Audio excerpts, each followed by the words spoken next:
Tony Khan accuses WWE of contract tampering. Plus, another AEW champion is injured. And we've got an update on AEW Fight Forever. It's all in the wrestling news right now. Since Daddy Trips took over WWE, there's been conversations about people coming home for Christmas.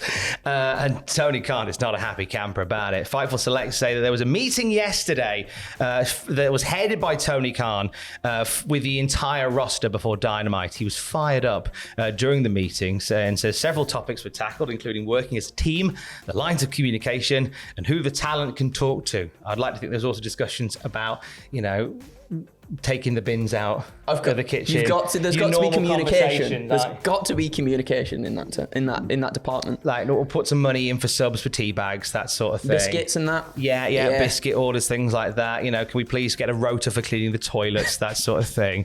The access to Tony Khan was also addressed as rumours of miscommunication and lack of access to him had emerged. Kenny Omega and the Young Bucks were also said to have made it clear that their door is always open and that they can be reached for concerns as well. Talent were briefed via email recently as well about several of the new coaches and the talent relations promotions. We've talked quite a few about these, about Tony Schiavone's promotion and a few other people within the system as well. One of the things that was brought up, and this was corroborated by PW Insider, was the accusations levied towards WWE of contract tampering. So this is the suggestion that WWE are speaking to AEW talent whilst under contract to AEW about possible things going forward. So Tony Khan stated, according to PW Insider, during today's talent meeting that AEW's chief legal officer sent an email to WWE co-presidents Nick Khan and Stephanie McMahon, warning them not to tamper with their talent. Chris Jericho alluded to this on Twitter. After a fan fantasy booked a Jericho, Sami Zayn and Kevin Owens dream faction. I like that. That's good. Just putting that out there. Jericho responded with a quote tweet saying, well, some higher-ups want that to happen sooner rather than later. Hashtag tampering. How likely is it, Andrew, that WWE are putting the feelers out in a somewhat illegal manner for their old boys and girls? Oh, I'm not too sure. As we've spoken about on the news before, there's definitely a lot of people in AEW that had very good relationships with Triple H in terms of NXT talent that are now maybe on the main roster.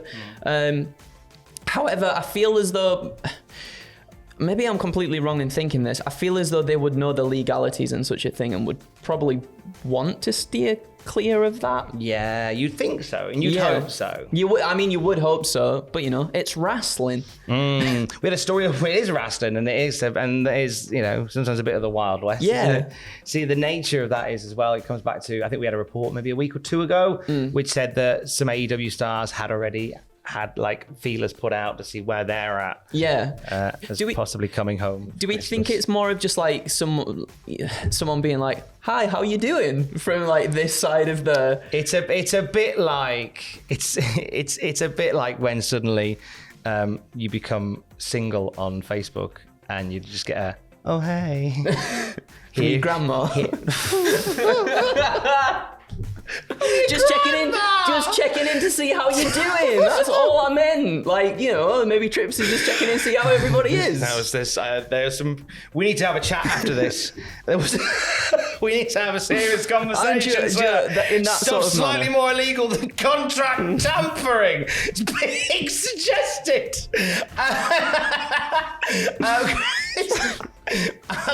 Okay, maybe it was a nice message from your grandma. Right? Yeah. Among that, a message from somebody going, oh, I'm here if you need me. The context, right? The context is... As in oh, we're back on the market, are you? I'll give your grandma a call. Call me grandma. I like that your grandma's on Facebook.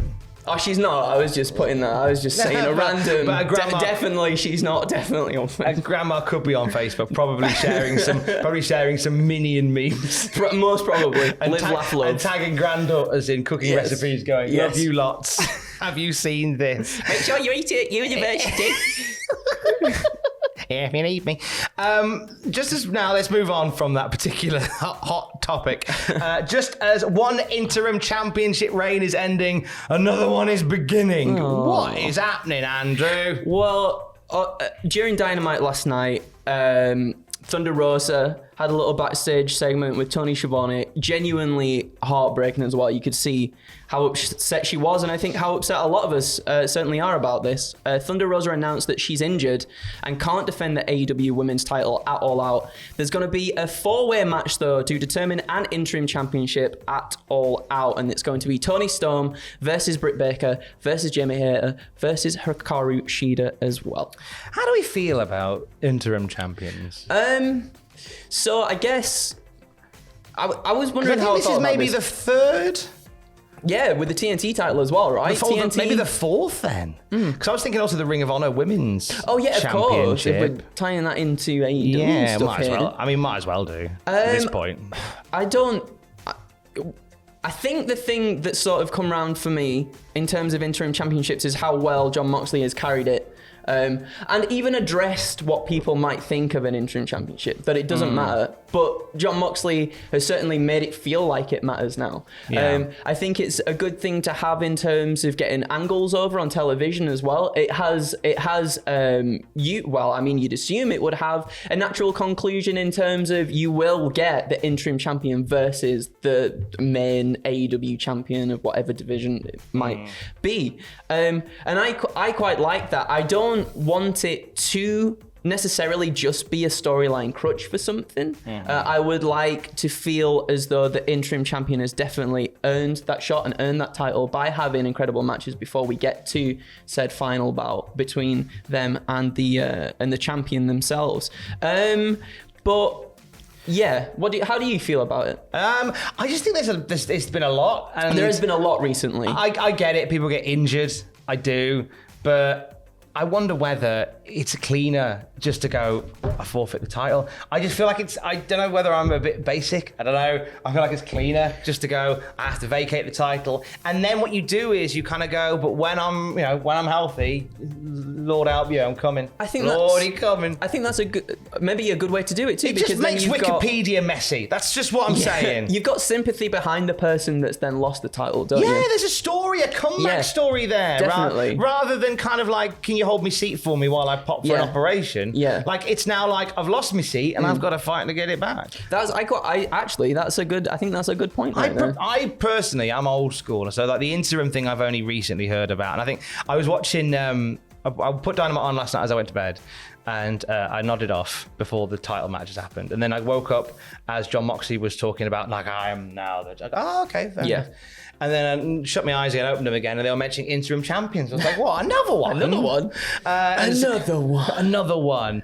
Who should win it at All Out? Toni Storm, Britt Baker, Jamie Hayter, Hikaru Shida. I want Jamie Hayter to win. Oh, mate. Because for the longest time now, we've had sort of Britt Baker always kind of like sneakily getting in there to pick up wins or whatever. We had Jamie Hayter do so in a tag team match that led to her facing Thunder Rosa for the Women's Championship, which didn't go to plan. I think it's her time. And then she can break away from Britt Baker. Those two can have some nice matches. I guess maybe a lot of people possibly thinking Toni Storm. I think Toni Storm does deserve it, and I think her and Thunder Rosa will have another amazing match when Thunder Rosa does finally come back and is able to defend a title. But Jamie Hayter is my pick. How about you? I'd love to see. I mean, Jamie Hayter's a great shout. I think Toni Storm. Yeah. I think it seems like Toni Storm's an obvious one to win it, and then they can do the Toni Storm Thunder Rosa thing they were going to do anyway. Yeah. And then they're back where they were. If you're gonna be messy, you might as well keep it as clean might as well keep that bedroom as clean as possible. Agree. You know, once you make it a mess, honestly. WWE going back on tour in Europe in October. They're going to be in Scotland, in Glasgow on October the 30th. They'll be in Stuttgart, Germany on the 31st, Dortmund, Germany on November the 1st, and Geneva, Switzerland on November the 2nd. This is going to be a little testing of the water for NXT Europe. Yeah, once more. you'd think They've got an audience there. It's a worldwide company, but I think it's just a little reminder to these places in Europe, hey, you've got your own brand now. A little bit of scouting out as well, perhaps, to see who gets on the brands and whatnot. Don't be shocked if there's a couple of like local talent or talent from that country in each of these places doing a little bit of something. Agreed. Yeah. All eyes on Europe for WWE. We will see you next weekend at Clash at the Castle. Oh God, it's come so fast. I'm excited. I'm really excited about this. Myself, yourself, Yep. Sam Driver, Owen Mawson. We are Team Cardiff for Cultaholic. We're going to organise a little gathering somewhere. Details to be confirmed. But we look forward to coming to Cardiff for Clash at the Castle. We'll end on this. An update on the video game AEW Fight Forever. Andrew, what do we know? So, AEW have been at Gamescom this week. It is Gamescom in Germany at the moment, and they have been demoing their game to the public. I think they've also got a ring there, and they're doing like little exhibition matches and stuff, which is really cool. But yes, they have showcased Fight Forever gameplay, and they showcased it yesterday on Twitch as well, on the AEW Games Twitch channel. And then during the stream, some key facts were revealed about the game as well. So the rating of the game is 16 plus, and blood will be included. The controls were described as easy to learn but hard to master. It definitely looks sort of controls wise, when we were watching it yesterday, think like Here Comes the Pain. You press circle and then you press like directional buttons to do different sort of maneuvers. So kickouts and escaping submissions are done through button mashing as opposed to mini games as well, like old times. Nice. Comparisons were drawn to WWF No Mercy in terms of how you control your wrestler, and you can kind of see that as well. There is a clip doing the rounds that we saw yesterday. I think it was CM Punk versus Paul White, and CM Punk like punching Paul White, and Paul's doing like the chest blocks like you see in No Mercy as well, which is really cool to see. We also have online gameplay. That's going to feature heavily, apparently, which is really cool. 40 different weapons. That's a lot of weapons. Will be hidden under the ring. The ring's going to be like stacked. AEW even has too many weapons. Brock Lesnar's tractor is just like under there somewhere. We've got a deep career mode, which is really exciting. That was mentioned, and it features players going on the road in AEW and choosing a manager as well. Entrances, ring attire, and arenas were all customizable, which looks really cool. And Max Caster supply some original music for the game as well. Cool. So it's nice to see that the AEW talent themselves are very much entrenched in the development of this too. I saw the gameplay and I'm buzzing. I'm as a big fan of No Mercy. I loved Here Comes the Pain as well. The fact that it leans into that, I'm really excited for it. There's been a little bit of development hell around it from what we gather. It's a Matt McMuscle's episode of What Happened. That may be in the works, who knows? But I'm buzzing for it. Me too. I was a huge skeptic. I'm not going to lie. I'm not going to be like, oh, I've loved it ever since day one. I was a huge skeptic when I saw it. I was like, this does not look good at all. And then, yesterday, put a lot of my fears to rest. I think the gameplay looks awesome. I think it's going to make for it's going to feel like when you were a kid, just sitting in your bedroom with your mates, got your pizzas out, you're ready to have just like an all-nighter, just chilling out playing games. Message from grandma. No, I'm asleep, grandma, I promise. I think it's just going to be a really, really cool game to play with friends. It's going to feel like old times, everybody. Old times. And you can get more wrestling news throughout the day at cultaholic.com. Kiss, case. Love you, bye.